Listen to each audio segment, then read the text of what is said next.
ये है आज की आधुनिक अयोध्या। तो चलिए इसे गहराई से जानने की शुरुआत करते हैं। बस अड्डा। राम मंदिर से 7 किलोमीटर की दूरी पर 14 बीघा जमीन पर 219 करोड़ की लागत से लखनऊ हाईवे पर नया बस अड्डा बनकर तैयार है। Railway station. मंदिर से 1 किलोमीटर की दूरी पर 240 करोड़ रुपए में नया रेलवे स्टेशन डिजाइन किया गया है। भविष्य में अयोध्या से दिल्ली, मुंबई, चेन्नई, बेंगलोर, पुणे, कोलकाता, नागपुर, लखनऊ और जम्मू जैसे शहरों के लिए विशेष रेलगाड़ियां चलाई जाएंगी। हवाई अड्डा। 1450 करोड़ रुपए में लगभग 1300 बीघे में फैला हुआ प्रयागराज हाईवे पर नाके के पास बनाया गया है नया एयरपोर्ट। यहाँ से राम मंदिर की दूरी से 12 किलोमीटर है। भविष्य में कई बड़े महानगरों के लिए सीधे उड़ानें उपलब्ध होंगी। घाघरा जलमार्ग। अगर आपके पास अपनी खुद की मोटर बोट है तो छपरा से घाघरा यानी सरयू नदी की सैर करते हुए लगभग 300 किलोमीटर नदी में चलकर भी अयोध्या पहुंच सकते हैं। भविष्य में इस रूट के लिए भी मोटर बोट चलाए जाने का प्रस्ताव है। राम मंदिर। अयोध्या के राम मंदिर की कुल कीमत है 1800 करोड़। पूरी तरह बन जाने के बाद अयोध्या का मुख्य आकर्षण होगा। राजस्थान के मशहूर मकराना के पत्थरों से आकार लेते इस मंदिर की अनुमानित उम्र होगी लगभग 1000 साल। 22 जनवरी को पहली मंजिल का उद्घाटन होगा, जिसमें राम की बाल्यावस्था की मूर्ति रखी जाएगी। बाकी की 2 मंजिलों का कार्य चलता रहेगा। खजुराहो के मंदिरों की नागर शैली के आधार पर इसे तराशा जा रहा है। मंदिर का कुल क्षेत्रफल 156 एकड़ या 251 बीघा है। हनुमानगढ़ी। राम मंदिर से लगभग 800 मीटर की दूरी पर स्थित है हनुमानगढ़ी। मंदिर के आवासीय परिसर को मिलाकर यह लगभग 52 बीघे में फैला हुआ है। मंदिर की 76 सीढ़ियां चढ़कर हनुमान जी के दर्शन के बाद ही राम मंदिर में जाने का विधान है। यह मंदिर अयोध्या शहर के ठीक बीच में एक ऊंचे टीले पर बना है। शहर की तरफ आने वाले आक्रमणकारियों के आने की सूचना यहीं से प्राप्त करके अयोध्या के राजा तक भेजी जाती थी। इतिहासकारों के अनुसार जितनी बार भी अयोध्या पर आक्रमण हुआ उतनी बार इस मंदिर को भी विध्वंस झेलना पड़ा। हालांकि सन्यासियों ने हर बार इस मंदिर को फिर से खड़ा किया। आज ये मंदिर रामानंद संप्रदाय और निर्वाणी अखाड़े के अधीन है। राम की पेड़ी। अयोध्या को सरयू नदी की भयंकर बाढ़ से बचाने के लिए इस बांध का निर्माण किया गया था, जिस पर श्रद्धालुओं के स्नान के लिए कई घाट बना दिए गए थे। इतिहासकारों के अनुसार जितनी बार भी बांध टूटता था, सरयू का पानी अयोध्या की गलियों में घुस आया करता था। इसी बाढ़ से बचने के लिए पूरे अयोध्या में जगह जगह पर ऊंचे टीले बनाए गए थे, जैसे राम टीला, हनुमान टीला, लक्ष्मण टीला। आज ये बांध अयोध्या का मुख्य पर्यटन स्थल बन चुका है। हर दीपावली पर यहाँ लाखों दिए जलाकर रामायण की उस घटना को उत्सव के रूप में मनाया जाता है जब श्री राम अयोध्या वापस लौटे थे। अयोध्या के कई बार उजड़ने के पीछे एक कारण इस नदी को भी माना जाता है। हालांकि इसी नदी की वजह से यहाँ पर गन्ने की खेती बड़े स्तर पर की जाती है।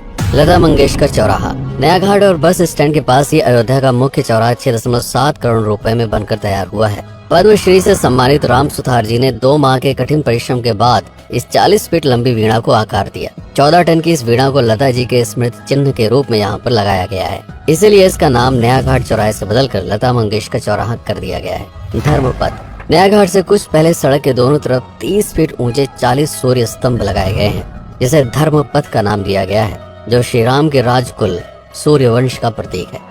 दशरथ समाधि स्थल। नए बस अड्डे के बगल से एक पतली रोड कछार से आगे बढ़ते हुए लगभग 12 किलोमीटर दूर ले आती है दशरथ समाधि स्थल, जो बिलहर घाट पर मौजूद है, जिसके बारे में मान्यता है कि यहाँ पर राजा दशरथ का दाह संस्कार हुआ था। राम मंदिर के साथ ही इस जगह को भी पर्यटन स्थल के रूप में विकसित किए जाने की योजना पर कार्य चल रहा है। भरत कुंड। अयोध्या से 15 किलोमीटर दूर है नंदीग्राम। यहाँ मौजूद तालाब को भरत कुंड कहते हैं। मान्यता है कि इसी जगह से भरत ने पूरे अयोध्या का राज कार्य संचालित किया था। पर्यटकों के लिए इस स्थान को भी विकसित किया जाएगा। गुप्तार घाट। राम की बेड़ी से सरयू नदी के किनारे चलते हुए 10 किलोमीटर दूर स्थित है गुप्तार घाट। ये कैंट एरिया में पड़ता है। इस जगह को श्री राम के जल समाधि के रूप में महत्व दिया जाता है। इसके अलावा अयोध्या नगर में हर गली में कई विशेष मंदिर हैं, जिनकी अपनी मान्यताएं हैं, कथाएं हैं, विशेषताएं हैं। पूरी तरह से विकसित हो जाने के बाद नई अयोध्या को पूरी तरह से जानने के लिए, इसका आनंद लेने के लिए कम से कम 3 दिनों तक यहाँ रुकने की आवश्यकता है। देश विदेश से ज्यादातर पर्यटक भारत आते हैं उत्तर प्रदेश में आगरे का ताजमहल देखने और प्राचीन नगर काशी और सारनाथ घूमने।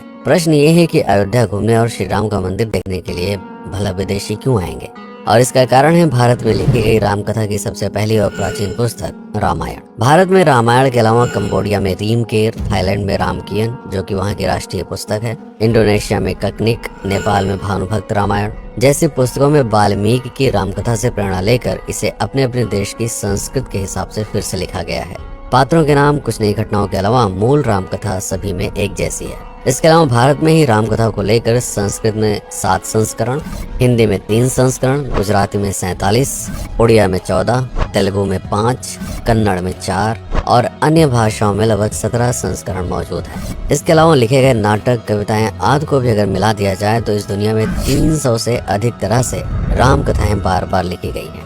इन सभी राम कथाओं पर कई विशेषज्ञों ने समय समय पर अध्ययन किया और अपने विचार दिए। Father Camille Bulcke, Hermann Jacobi, Wendy Doniger, Edward अल खरर, Alf Hiltebeitel, Paula Richman, Aubrey Menon, Ramesh Menon, Radha Vishwanath, Shantanu Gupta, Meenakshi Jain, Lala Sitaram, Swami Gyananand Saraswati जैसे कई लोगों ने समय समय पर रामकथा को लेकर गहन शोध किया और इसमें छिपे हुए मूल कथा के साथ ही इसके इतिहास को समझने का प्रयास भी किया। रामकथा थी कौशल प्रदेश के द्वारा किष्किंधा और लंका पर विजय प्राप्त करने की पहली बार एक अखंड भारत के निर्माण की। रामायण महत्वपूर्ण इसलिए हो जाता है क्योंकि ये अखंड भारत युद्ध से अधिक व्यक्ति के आदर्शों, सूझबूझ, मित्रता जैसे गुणों से स्थापित हुआ।